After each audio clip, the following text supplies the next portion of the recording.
Amén y amén. Puede tomar asiento. Vamos a abrir nuestras Biblias en Lucas capítulo 4, versículos 31 al 44.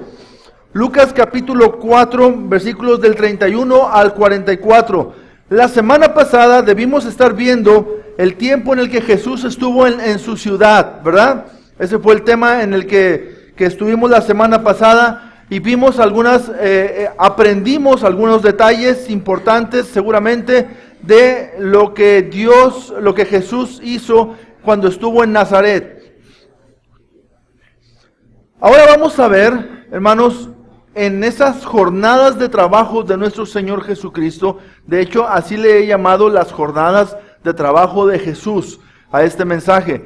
Vamos a ver en esas jornadas, hermanos, que nuestro Señor Jesucristo es un Dios trabajador, ¿sí? Es un Dios de trabajo.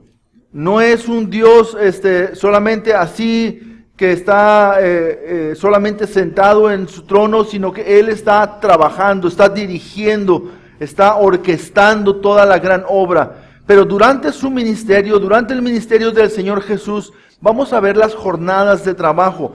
Ahora, las jornadas de trabajo es bien interesante porque como Lucas es un escritor o fue un escritor muy ordenado, él quiso poner en orden todas las cosas, ¿verdad? Y nos las narró casi por evento, ¿verdad? Obviamente no están todos los eventos. De hecho, distaría mucho de ser la mayoría de los eventos. Yo creo que son eventos seleccionados que han sido preparados y se han escogido y nos los han puesto por orden para que usted y yo conozcamos bien la verdad. Ese es el objetivo de Lucas, que usted conozca bien la verdad de las cosas que han sucedido. Ahora, en este Lucas 4, vamos a ver del 31 al 44 hasta el final del capítulo. Dice la palabra de nuestro Dios: descendió Jesús a Capernaum, ciudad de Galilea, y les enseñaba en los días de reposo. Y se admiraban de su doctrina, porque su palabra era con autoridad. Estaba en la sinagoga un hombre que tenía un espíritu de demonio inmundo, el cual exclamó a gran voz, diciendo: déjanos, ¿qué tienes con nosotros, Jesús Nazareno? ¿Has venido para destruirnos? Yo te conozco quién eres, el Santo de Dios. Y Jesús le reprendió diciendo: cállate y sal de él. Entonces el demonio, derribándole en medio de ellos, salió de él y no le hizo daño alguno. Y estaban todos maravillados y hablaban unos a otros diciendo: ¿qué palabra es esta que con autoridad y poder manda a los espíritus inmundos y salen? Y su fama se difundía por todos los lugares de los contornos.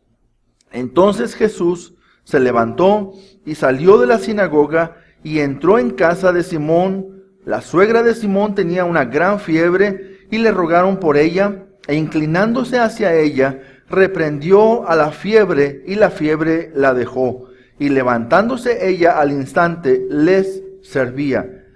Al ponerse el sol, todos los que tenían enfermos de diversas enfermedades los traían a él. Y él, poniendo las manos sobre cada uno de ellos, los sanaba.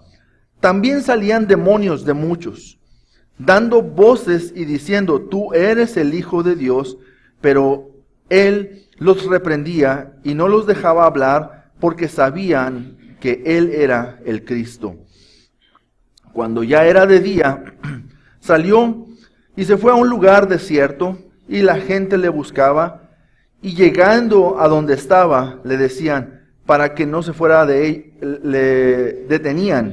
para que no se fuera de ellos. Pero Él les dijo: es necesario que también otras ciudades anuncie el evangelio del reino de Dios, porque para esto he sido enviado. Y predicaba en las sinagogas de Galilea.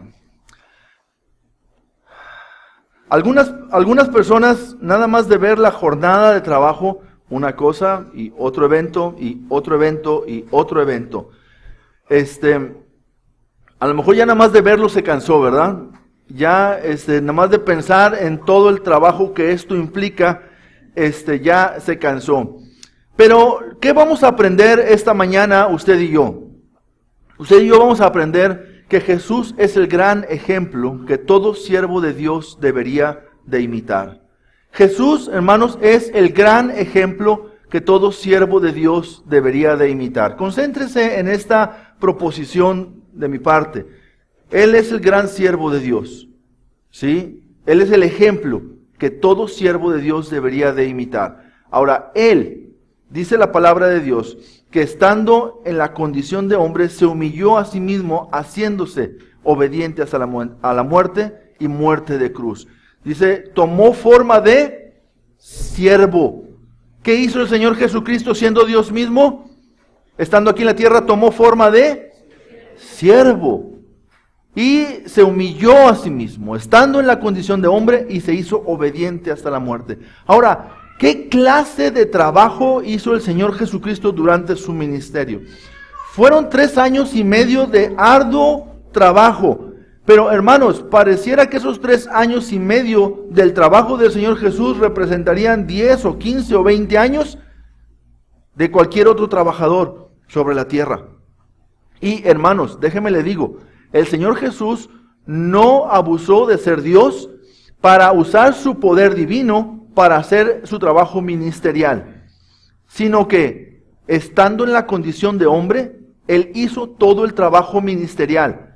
O sea, Él tuvo hambre, Él se cansó, Él estuvo sujeto a pasiones, estuvo sujeto a tentación también, como ya lo hemos visto en la palabra, en la condición de hombre. Y esto nos muestra a nosotros un ejemplo, que el ministerio que el Señor Jesús desarrolló sobre la tierra fue, hermanos, como hombre. No dejó de ser Dios mismo, pero fue como hombre, para que usted y yo aprendamos de Él. Y lo podemos ver en distintas partes en la Biblia. La Biblia nos dice, por ejemplo, en el Evangelio de Juan, el Señor Jesús le dice a sus discípulos, porque ejemplo os he dado, que como yo os he hecho, vosotros también hagáis. Así como yo he hecho, ustedes tienen que hacer. Es lo que está diciendo el Señor Jesús. Así como yo lo he hecho, ustedes también. También el Señor Jesús dijo, yo no he venido a este mundo para ser servido, sino ¿para qué? Para servir y para dar su vida en rescate por muchos. Entonces Jesús, hermanos, es un ejemplo a nuestra vida de todo. Si usted quisiera saber cómo se debe hacer el ministerio, cómo se debe hacer la obra de Dios, cómo se debe servir a Dios, vea al ejemplo magno que tenemos en el Señor Jesucristo. Él es el gran ejemplo que todos los siervos deberíamos de imitar. Si usted quiere servir a Dios, hermano, prepárese, porque el ejemplo que tenemos es bien grande. Nada menos, el Señor Jesucristo le dice a los maridos, marido, vas a amar a tu esposa. ¿Cómo la vas a amar? Así como yo he amado a la iglesia, ¿verdad? Y vemos ahí que cómo tenemos que amar a nuestras esposas, con el ejemplo que Jesús nos ha dado de amor, que Él le ha dado a la iglesia. También el Señor Jesús dice, ustedes deben perdonarse así como yo los he perdonado a ustedes. Si ustedes ven en todo momento, durante su ministerio, el Señor Jesús está siendo un ejemplo a seguir para nosotros. Y aquí vemos nuevamente en esta porción que acabamos de leer, hermanos, al menos vamos a destacar 4 cosas. Pudiéramos destacar muchísimas cosas, pero no quisiera perderme en todo. Vamos a destacar 4 cosas. La primera de ellas, Jesús nos da un ejemplo, hermanos, que debemos seguir. Y la primera es, Jesús vino a enseñar la palabra con autoridad. El versículo 31 y 32 dice, descendió. Entre Nazaret y Capernaum son 43 kilómetros, hermanos, de distancia. Y siempre que se iba hacia Jerusalén, en la narración bíblica, se dice subió. Y cuando iba hacia Galilea, se dice descendió. ¿Sí? ¿Por qué? Porque geográficamente así estaban ubicados, ¿verdad? Pero aquí dice, descendió Jesús a Capernaum, ciudad de Galilea. Ahora, estaba yo buscando más o menos la distancia a pie. Ya ven que ahorita tenemos algunos recursos para detectar cuánto es la distancia en carro y cuánto es la distancia a pie. Bueno, en carro serían como 45 minutos, pero ni de chiste que había carros en ese entonces.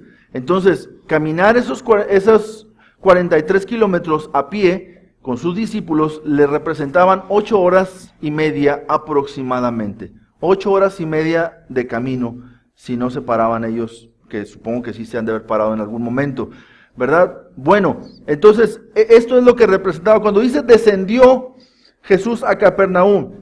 Y también, hermanos, esto otra vez resalta el trabajo hacia Dios. Nunca nos dijo Dios que iba a ser fácil. ¿Sí? A veces va a representar algún sacrificio, a veces va a representar algún esfuerzo. A veces estamos cansados de las jornadas de trabajo anteriores, a veces se acumula el trabajo también. Pero hermanos, aquí vemos a Jesús en sus jornadas. Él, en Nazaret no le fue como hubiera querido. Vámonos entonces a Capernaum. Allá vamos a predicar la palabra de Dios. En Capernaum sí le fue como hubiera querido, pero de todas maneras hay otros lugares donde se tiene que predicar la palabra de Dios y así lo vamos a estar viendo. A lo largo de todo Lucas vamos a estar viendo esta descripción. Ahora, la pregunta es, ¿cómo enseñaba Jesús su palabra? ¿Cómo? ¿Alguien dijo? Con autoridad. Esa es la forma en la que se debe enseñar la palabra de Dios. Ahora, ¿ustedes creen que la autoridad se establece por impresionar a la gente con lo que estoy diciendo? No, esa no es la autoridad. Si buscamos el pasaje paralelo de que es Mateo 7, 28 al 29, dice, y cuando terminó Jesús estas palabras, la gente se admiraba de su doctrina porque les enseñaba como quien tiene autoridad, y luego nos explica, y no como los escribas. ¿Cómo enseñaban los escribas? El Señor Jesús les dice, lo que ellos dicen, háganlo, pero no hagan lo que ellos hacen. ¿Dónde está la autoridad de la enseñanza, hermanos? En la congruencia. La congruencia entre lo que digo y lo que hago, esa es la autoridad, hermanos. Obviamente la Biblia tiene una autoridad, pero cuando mi vida no respalda lo que yo estoy enseñando con la palabra, entonces la autoridad de la Biblia yo se la estoy restando. ¿Sí? Por eso la Biblia nos dice, cuando Pablo escribe a Tito y le dice que enseñe a las ancianas, para que las ancianas enseñen a las mujeres más jóvenes. Y lo dice, para que la palabra de Dios no sea, ¿qué? Blasfemada. Hermanos, cuando una persona enseña la Biblia sin autoridad, ¿qué es lo que está pasando? Se blasfema la palabra. Se peca en contra de la palabra de Dios. Pero cuando una persona está dejándose guiar por el Espíritu Santo y dejando que la misma palabra transforme su vida, y esa persona se está esforzando por ser un ejemplo a los demás, entonces, hermanos, vemos ahí la autoridad. Obviamente, Señor Jesús, hermanos, Él nunca hizo pecado, pero aunque nunca hizo pecado, en su trabajo siempre fue diligente. Entonces, la palabra que salía de su boca, hermanos, retumbaba en el lugar donde estuviera. ¿Sí? Yo no sé si la voz de él sería fuerte, o sería voz de niño, o sería voz grave. Eso sería lo de menos. La autoridad se establece. ¿Por qué? Por vivir. Vivir lo que estás enseñando. ¿Sí? Entonces, hermanos, vemos aquí eso es bien importante. Y el Señor Jesucristo, hermanos, a sus discípulos les enseña o les ayuda a detectar, hermanos, cómo cuidarse de quien enseña la palabra sin autoridad. Por ejemplo, en Mateo 23:3 dice, así que todo lo que os digan que guardéis, guardadlo y hacedlo, mas no hagan o no hagáis conforme a sus obras, porque dicen y no hacen. Hermanos, estos escribas, estos fariseos, estos doctores de la ley de aquel entonces eran conocedores de la palabra. No eran gente improvisada, eran gente que sabía lo que la ley decía. Eran intérpretes de la ley. Escribían la ley varias veces. Ellos estaban de perdido una vez al año escribiendo la ley de Dios. Sabían exactamente lo que ellos estaban diciendo. Pero una cosa es decir y otra cosa es hacer. El Señor Jesús les dice, ellos ponen cargas sobre los demás que no están dispuestos a moverlos ellas ni con un dedo. Ni con un dedo son capaces de moverlas. Así que, hermanos, entonces, ¿cómo podemos detectar cuando una persona simplemente está enseñando, está diciendo lo que Dios dice, pero no está haciendo lo que Él dice? Simplemente, hermanos, este pasaje de Mateo 7, 15 al 16, dice, guardaos de los falsos profetas, quienes vienen a vosotros con vestidos de ovejas, pero por dentro son lobos rapaces. Por sus frutos los conoceréis. ¿Acaso se recogen uvas de los espinos o higos de los abrojos?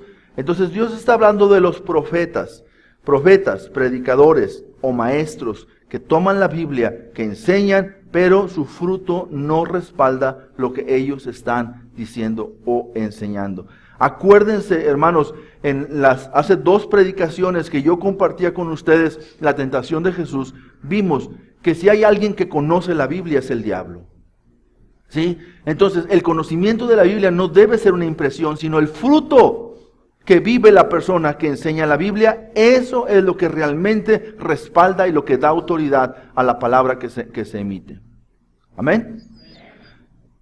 Ese es el ejemplo que nos dio el Señor Jesucristo en cuanto a la palabra. La palabra tiene que enseñarse con autoridad. La gente se admiraba de la doctrina que Él estaba compartiendo. En segundo lugar, vemos que Jesús vino a dar libertad a los cautivos. ¿Sí? Esto en el contexto inmediato anterior, vemos a Jesús cuando estuvo en Nazaret, que se le dio a Él el libro del profeta Isaías para que lo leyera. Y lo abrió y lo leyó en el capítulo 61, 1 y 2, donde les enseña que Él es el Mesías, Él es el ungido, ¿verdad? De parte de Dios que estaban esperando. Pero ellos, los de Nazaret, no creyeron en Él. Y por lo tanto Jesús no se manifestó en ellos con las manifestaciones que Él quiere hacer con todos los que creen en Él como su Salvador. Y tampoco dio sus manifestaciones a ellos, hermanos, porque precisamente ellos no creyeron. El Señor Jesús hizo señales en otros lados, hizo milagros en otros lados, pero ahí en su lugar no hizo muchos. ¿Por qué no hizo muchos? Dice la Biblia, a causa de su incredulidad. Su incredulidad. No que no supieran, no que no creyeran que lo pudiera hacer. Simplemente que no lo reconocían a Él como el Mesías, como el Señor, como el Dios y Salvador que había sido enviado. Isaías en ese pasaje destaca que Jesús vino a dar buenas nuevas a los pobres, es decir, a los que reconocen su necesidad de Cristo, que Él vino a dar libertad a los cautivos, a dar vista a los ciegos, a poner en libertad a los oprimidos y a predicar el año agradable del Señor. Los judíos, hermanos, esperaban un libertador que los sacara del yugo, de la esclavitud, del imperio bajo el cual estaban ellos en ese momento. Pero Jesús, hermanos, no venía para darles una libertad de esa esclavitud. Y no porque no pudiera, sino porque eso no era el reino que Él vino a establecer, sino Él vino a establecer un reino espiritual. Pero si no se trataba de esa esclavitud, hermanos, entonces la pregunta sería, ¿de cuál esclavitud están hablando aquí? Cuando Él vino a dar libertad a los cautivos, ¿cuál libertad? ¿Qué tipo de libertad, hermanos? Si no era la esclavitud, la libertad del imperio romano, de la esclavitud del imperio romano, entonces, ¿de cuál libertad? ¿De cuál está hablando, entonces? Una persona que es cautivo, o que está en cautiverio, es cautivo de alguien. ¿Sí? En este caso, ¿de quién? Del diablo y de sus demonios, que son espíritus inmundos que él pone en las personas para que sirvan al pecado en lugar de servir a la justicia de Dios. Yo le pregunto, ¿este problema era solamente un problema de aquel tiempo o sigue siendo un problema actual? Sigue siendo un problema actual. El diablo no se ha dado por vencido, ni se dará por vencido hasta que el Señor no lo ate y lo mande a guardar por 1000 años. Luego lo va a soltar y luego ahora sí lo va a guardar por la eternidad. Pero mientras tanto, el diablo y sus demonios están haciendo su función. A veces no hablamos mucho de este tema, hermanos, pero ¿qué son los demonios?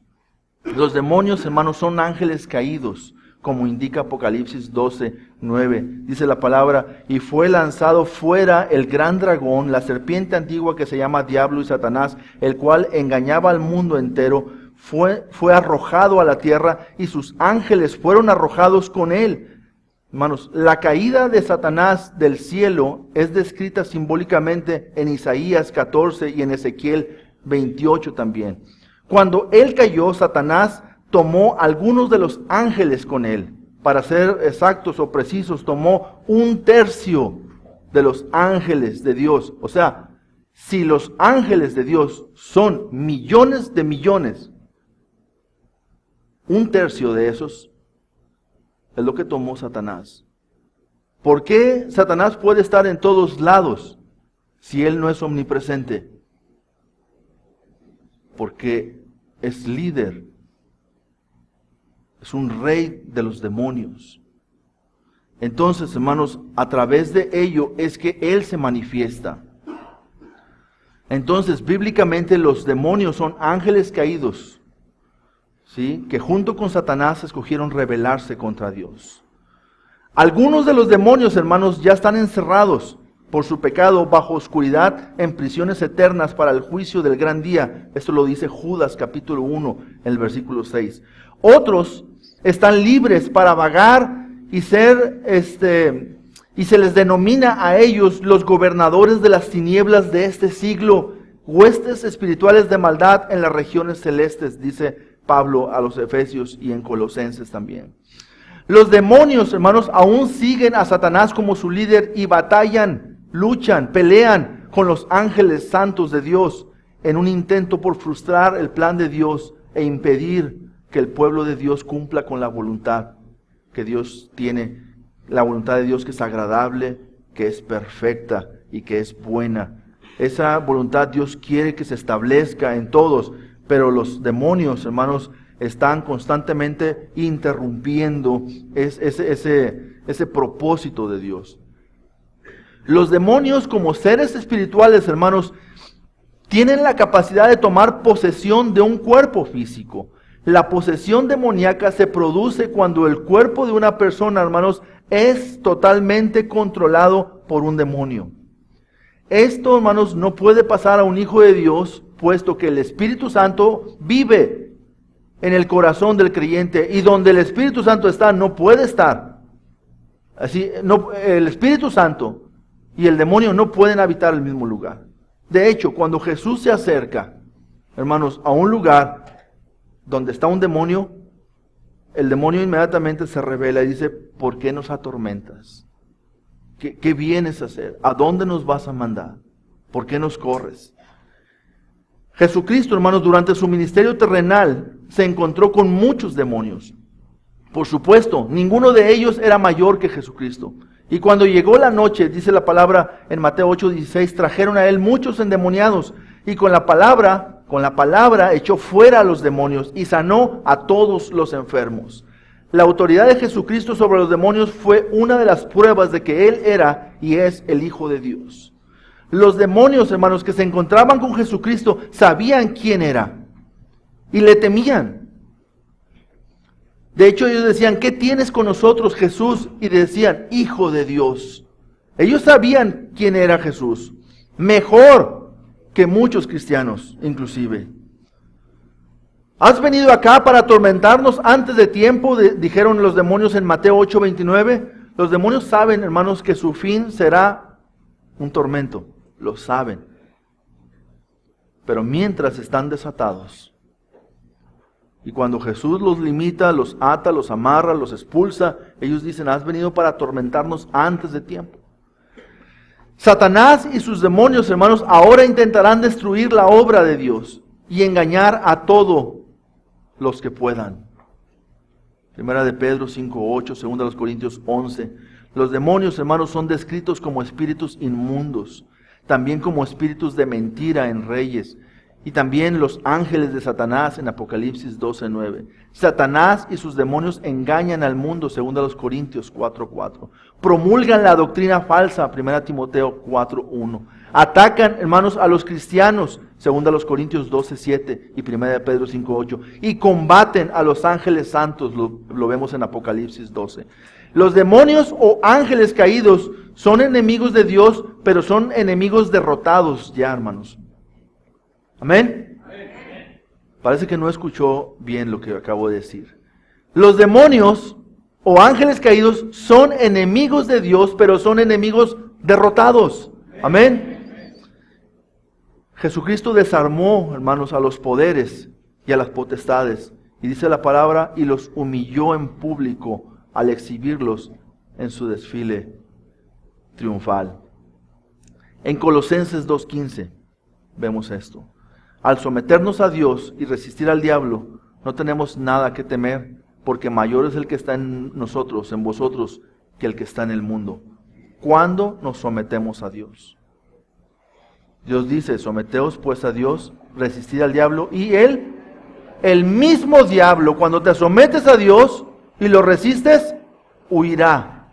Esa es la verdad bíblica, huirá de vosotros. Entonces, hermanos, cuando la Biblia nos dice que Él vino a dar libertad a los cautivos, ¿de quiénes está hablando? En este pasaje que acabamos de leer ahí en el capítulo 4, dice en el versículo 33, estaba en la sinagoga un hombre que tenía espíritu de demonio inmundo, el cual exclamó a gran voz, diciendo, déjanos, ¿qué tienes con nosotros, Jesús Nazareno? ¿Has venido para destruirnos?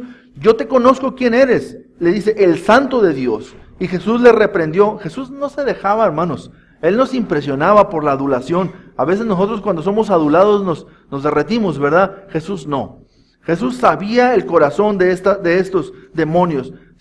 Eres el Santo de Dios. Y Jesús le reprendió diciendo, cállate y sal de él. Entonces el demonio, derribándole en medio de ellos, salió de él y no le hizo daño alguno. Y estaban todos maravillados y hablaban unos a otros diciendo, ¿qué palabra es esta que con autoridad y poder manda a los espíritus inmundos y salen?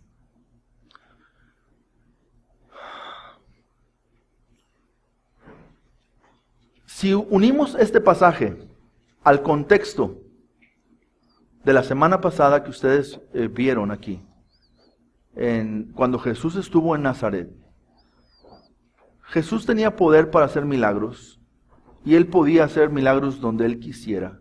Lo puede hacer cuando Él lo decide.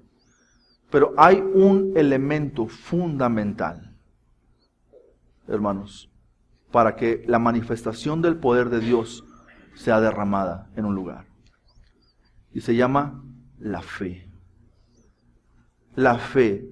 No creer que Dios lo puede hacer, creer que Dios lo va a hacer en mí. Porque creer que Dios lo puede hacer, hermanos, eso está comprobado. Cualquier persona que te agarres en la calle, pregúntale, ¿Dios tiene poder? ¿Y qué te va a decir? Que sí. Pero pregúntale a una persona, ¿Dios tiene poder en ti? ¿Dios te va a cambiar? ¿Dios te va a transformar? ¿Dios te va a hacer una nueva persona? ¿Tú te vas a convertir en seguidor de Jesús? ¿Él perdonará tus pecados? Eso solamente lo hace con aquellos que lo reconocen, que ponen toda su confianza en Cristo Jesús. Lo hacen el Señor de su vida. Una persona que se entrega a Cristo Cuando una persona se entrega a Cristo y se rinde a Él, el Espíritu Santo viene a morar en él. ¿Y sabe qué pasa con las tinieblas y los demonios? Huyen. ¿Es fácil? No es fácil. A veces los cristianos, hermanos, ¿sí?, por no rendirle a Jesús toda nuestra confianza, que debería de ser, fortalezas del diablo invaden, ¿sí?, nuestro entorno, nuestro alrededor. Y el diablo hace de las suyas, ¿sí?, con muchos cristianos. Pero esto no debería de ser así. Porque cada creyente, hermanos, al ser un cristiano, al poner su fe en Jesús, debería de rendirle toda su fe y su confianza a Él. Y en ese momento, hermanos, el Espíritu de Dios nos cubre y nos fortalece, nos sana y nos libera. Porque Él vino a dar libertad a los cautivos. Dice la palabra de Dios, y conoceréis la verdad, y la verdad os hará libres. Y los judíos decían, ¿libres de qué si nunca hemos sido esclavos de nada? Y Él dijo, del pecado. El que hace pecado, esclavo es del pecado. ¿Dónde te tiene atado Satanás? ¿A qué te tiene atado? Al pecado. El apóstol Pablo decía, si tú en algún momento entregaste tu vida, ¿sí?, a los placeres, a servir a este mundo, bueno, pues ahora ríndelo a la justicia de Dios. Los miembros que antes utilizabas para el pecado, ahora son miembros de la justicia de nuestro Dios. Entonces, ¿qué es lo que sucede con una persona cuando se convierte en cristiano, hermanos? No es que acepta a Jesús y escribe su nombre en un papelito y luego sigue viviendo su vida como antes. No, cuando una persona se convierte a Jesús es porque el Espíritu Santo ha venido a morar dentro de él. Y cuando el Espíritu Santo ha venido a morar dentro de él, hermanos, el Espíritu Santo nadie lo puede esconder. Nadie. No hay un lugar donde el Espíritu Santo esté que no se sepa que ahí está el Espíritu de Dios. Así que, hermanos, nosotros, como creyentes, como hijos de Dios, nosotros debemos mostrar la gloria de Dios en nuestras vidas, por la fe que hemos puesto en Cristo Jesús, por la presencia del Espíritu Santo en nosotros. Él es el que hace un cambio y el que hace una transformación. Él es el que nos sacó del lodo cenagoso y puso nuestros pies sobre la roca que es Jesucristo. Él es nuestro Salvador. Él es el Mesías en el cual los judíos deberían de creer. Y muchos creyeron en aquel entonces. Pero hoy en día los gentiles, hermanos, debemos creer en Jesús. Y el gran mensaje de la iglesia es Jesucristo. Jesucristo es suficiente para todo. Jesucristo es el remedio, es la solución, es la clave de toda necesidad que el hombre tiene. Porque Jesús es suficiente, hermanos. Una persona en Cristo Jesús tiene todo lo que necesita. Así padezca enfermedad, así padezca de pobreza, así padezca de problemas. En Cristo Jesús tiene todo lo que necesita. Amén. Por eso debemos poner toda nuestra fe y nuestra confianza en Cristo Jesús. Por eso ese es el mensaje que la iglesia debe predicar. Es el mensaje que la iglesia debe proclamar. La iglesia hace muchas actividades, pero todas las actividades de la iglesia giran en torno al Evangelio, hermanos. Este es el Evangelio. La predicación de Cristo Jesús como el que murió, fue sepultado y resucitó para dar salvación, para dar libertad, para libertar a los oprimidos por el pecado. Él es Jesús. Él es nuestro Salvador. Cuando Jesús encuentra un lugar donde hacer esto, hermanos, el siguiente punto es bien sencillo. La fama de Jesús se difunde cuando Él manifiesta su poder. Cuando Jesús encuentra un lugar, lo que no pasó en Nazaret, en Capernaum, hermanos, empezó a difundirse su fama. Ahora, en Capernaum creyeron en Él como Salvador, como el Mesías. ¿Qué sucede, hermanos, cuando una iglesia cree en Jesús? La manifestación del poder de Dios se derrama sobre esa iglesia.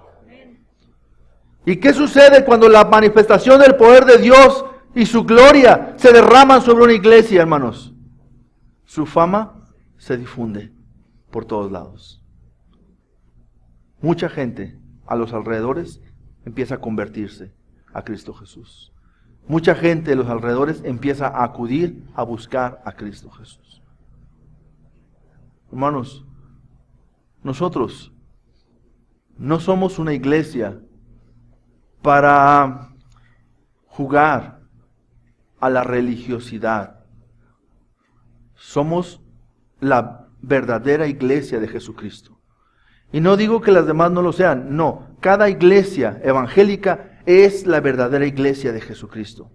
Pero cada iglesia, hermanos, en el mundo que cree que Jesucristo es el Hijo de Dios, debería permitir que la gloria de Dios se manifieste en la iglesia, para que el mundo conozca que hemos sido enviados. Jesús no se limita a una pequeña iglesia local, hermanos. Jesús es poderoso y su reino está por todo el mundo. Eso es algo que ustedes y yo tenemos que entender claramente. Claramente tenemos que entenderlo. ¿Por qué? Porque si no lo entendemos, hermanos, vamos a pensar egoístamente que Dios solamente existe para nosotros, los que estamos aquí. Y cuando una iglesia piensa de esa manera, hermanos, se limita a ver la grandeza de Dios en esa iglesia. Las iglesias tenemos que tener una mentalidad de reino. Cuando conocemos una persona que conoce a Jesucristo, hermanos, es un gozo. Es un gozo conocer a alguien que conoce a Jesucristo, porque es un hermano en Cristo. ¿Sí? Muy bien, entonces la fama de Jesús estaba difundiéndose en aquel lugar. En cuarto lugar, hermanos, del 38 hasta el 44, vemos la vida de Jesús es una vida de trabajo. Ahora, ya lo podíamos haber enfatizado desde antes y traté de hacerlo, pero no era el punto. Ahora es el punto. Yo tengo señalados aquí algunos versículos. El versículo 38 dice, entonces Jesús se levantó y salió de la sinagoga. Ahora, Jesús acababa de estar trabajando ahí en la sinagoga. Agarró la ley y empezó a interpretar la ley y empezó ahí a enseñar, y luego sale ahí ese endemoniado y Jesús expulsa a esos demonios de la vida de esa persona. Y bueno, sale Jesús de ahí y va a la sinagoga. Se levantó y salió de la sinagoga y entró en casa de Simón. La suegra de Simón tenía una gran fiebre y le rogaron por ella. Al ponerse el sol, todos los que tenían enfermedades de diversas enfermedades los traían a él y él ponía las manos sobre cada uno de ellos y los sanaba. Cuando ya era de día, otro punto de la jornada. Vean cómo pareciera que Lucas nos está trazando una agenda. Hasta parecía que Lucas pudiera escribirse sobre una agenda. Usted imagínese una agenda ahí abierta con los días y los horarios de actividades, como algunos nos gusta ponerle, ¿verdad? A las 8 de la mañana, a las 12, y todas las reuniones que tenía el Señor Jesús. Y aquí está viendo, sale de una actividad y entra en otra actividad. Y sale de otra actividad y entra en otra. Y luego, pues obviamente se duerme. Y luego después dice, al ponerse el sol, más bien, aquí al ponerse el sol, empieza otra actividad, o sea, ya en la tarde. Y luego, cuando ya era de día, dice el versículo 42, salió y se fue a un lugar desierto. Es la agenda del Señor Jesús, prácticamente lo que Lucas nos está describiendo. Pero es bien interesante, porque una persona, hermanos, para poder ser eficiente en lo que hace, tiene que ser intencional. Tiene que ser intencionada. Tiene que tener un plan. Tiene que tener un programa. Las cosas no se dan solas. Así, hermano, no se dan solas. Tú quieres realmente ser efectivo en lo que haces, agárrate una agenda. Agárrate una agenda y pon lo que vas a hacer, ¿sí? O lo que estás haciendo y lo que sigue que vayas a hacer. Si ustedes fijan, hermanos, se fijan aquí en la agenda de trabajo. Ahora, ¿Cómo es la agenda de trabajo, hermanos, de los siervos de Dios de ahora?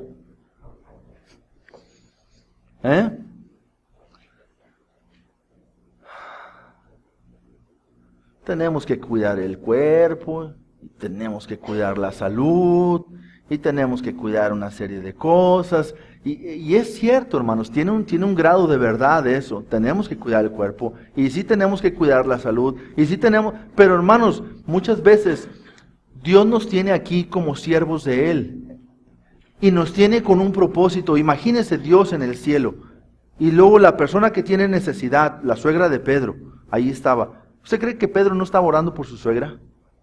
De hecho ahí nos dice, ¿sí? Y la familia de ese endemoniado, ¿ustedes no creen que esa familia necesitaba que Dios hiciera algo con él? ¿Sí? Y así, hermanos, toda esa gente, y aquí está un siervo de Dios, y Dios dice, ¿cómo le hago para arreglar todo esto? ¿Qué siervos tengo ahí alrededor? Pues está Cristo, están sus apóstoles. Acérquense aquí, acérquense acá, hagan esto por acá.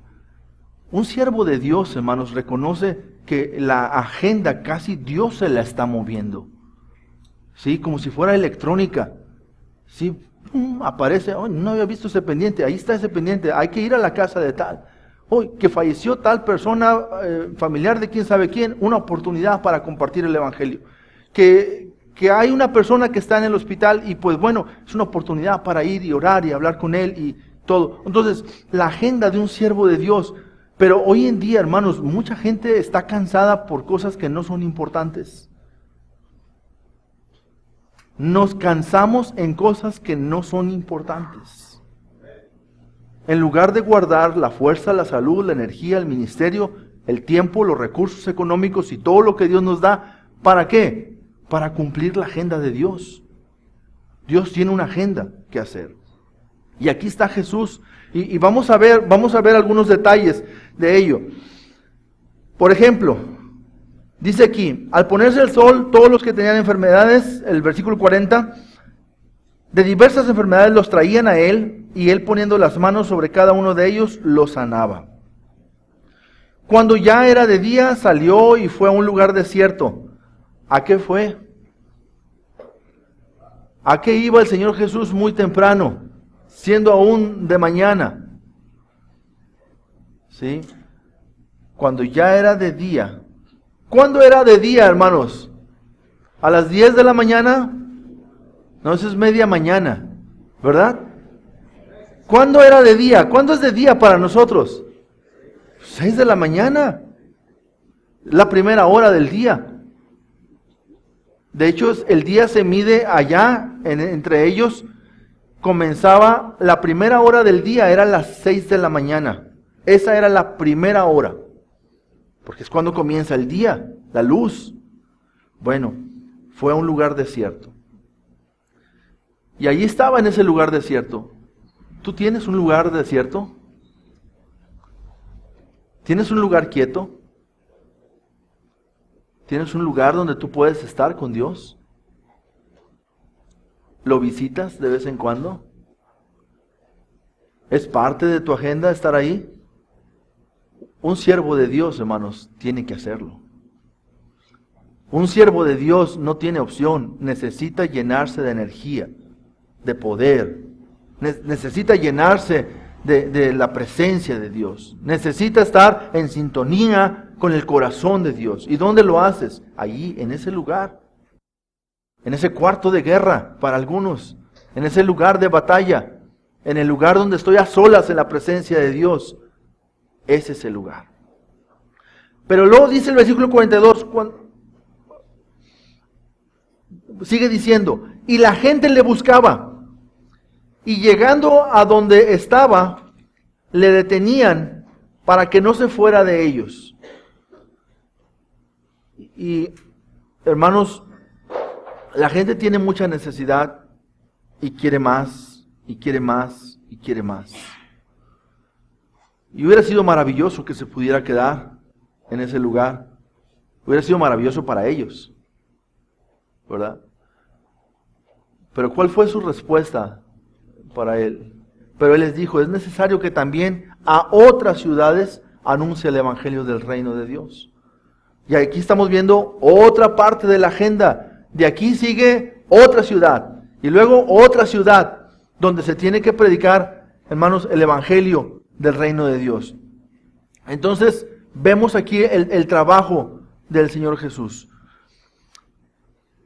A veces, hermanos, cuando tenemos la bendición de visitar a las misiones, hay un hermano de Querétaro que nos dice, hermano, debería de tomarnos más en cuenta y de perdido 2 veces al mes estar con nosotros.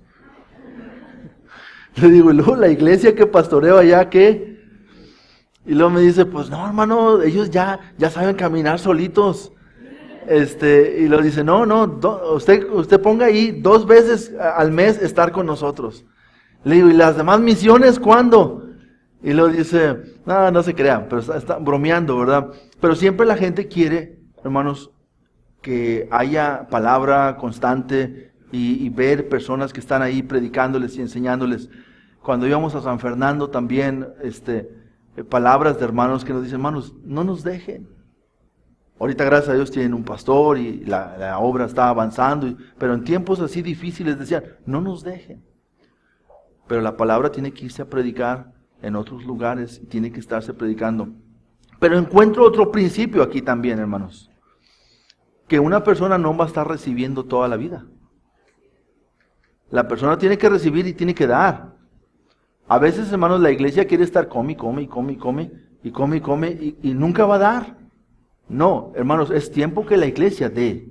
La iglesia tiene que compartir, tienen que surgir nuevos siervos de Dios, ¿verdad? Pero todo esto lo hacemos cuando nos convertimos en un río. Recibo agua de aquí y sale agua por acá. Pero si no sale agua por acá, recibo agua de aquí y me convierto en un estanque. El estanque empieza a oler feo. Y el estanque, hermanos, deja de tener vida.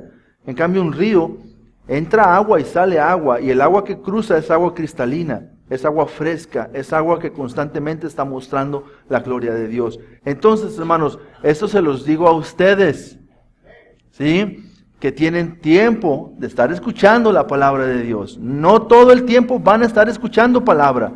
Tienen que compartir palabra. Tienen que ser ríos de agua viva. Ríos donde la palabra llega a ustedes y la palabra sale de ustedes para otras personas. Sí, y vemos aquí el Señor Jesucristo bien claro que Él lo tenía. No, tengo que anunciar el Evangelio también en otros lugares. Ahora ustedes prediquen aquí en Capernaum. Ustedes ganen a personas aquí y háblenle del Evangelio del reino de Dios. Versículo 44 dice, y predicaba en las sinagogas de Galilea. Vemos entonces, hermanos, que Jesús es un gran ejemplo para todos los que hemos sido llamados a servirle a Dios. Cuando la Biblia nos habla de ser conformados a la imagen de Cristo, no solo son sus cualidades de carácter, sino también su trabajo, su sacrificio, su entrega y su compromiso. Hermanos, aquí tenemos un ejemplo. Para ser salvos, usted no necesita hacer nada, porque todo ya está hecho por Cristo Jesús. Pero una vez que usted ya es salvo, entonces ahora usted necesita dejar que Dios lo use. Porque Dios quiere convertirlo a usted en un siervo de Dios. Un siervo de Él. Y todos en la iglesia tienen el llamado y el privilegio de servir a Dios. El servir a Dios no es un privilegio exclusivo de algunos cuantos. Toda la persona que ha recibido la salvación, de gracia recibió, ahora debe dar de gracia. ¿Sí? Y en eso se convierte en un siervo de Dios. Todo cristiano, hermanos, ha sido llamado a ser una luz en medio de la oscuridad. Y todo cristiano ha sido llamado a ser la sal en una tierra de pecado en la cual vivimos. Así que, hermano, Dios te está llamando a ti a ser un siervo de Dios. ¿Y cuál es el ejemplo que tenemos? El Señor Jesucristo. Él es nuestro gran ejemplo. Voy a regresar por último a un versículo que me brinqué, que es el 39. Dice aquí, en el versículo 39, e inclinándose hacia ella, está Jesús, está la suegra de Pedro, está la cama, ella estaba postrada en la cama, usted imagínese, está ahí la suegra de Pedro, está el Señor Jesús parado ahí enfrente de ella, y el Señor Jesús se inclina hacia ella, reprendió a la fiebre, y la fiebre la dejó. Pero miren lo que sucedió con ella. Y me gusta esto. Y levantándose ella al instante, ¿cuánto tiempo tardó? Al instante. No sé cuánto le pudiera dar de usted de medida de tiempo a la palabra instante. Pero dice al instante, esta mujer se paró y le servía. Otra versión, la Nueva Traducción Viviente, dice, de pie junto a su cama, Jesús reprendió la fiebre y la fiebre se fue de la mujer. Ella se levantó de inmediato y les preparó una comida. Esa parte me gusta a mí.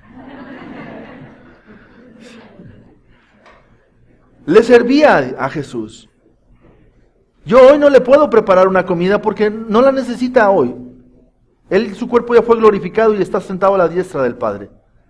Entonces, ¿de qué manera le puedo servir yo hoy? Él me ha enviado a predicar el Evangelio. Él me ha enviado a compartir de Jesucristo. Él me ha llamado para edificar a la iglesia. Él me ha llamado, hermanos, para amar al que tiene necesidad de amor.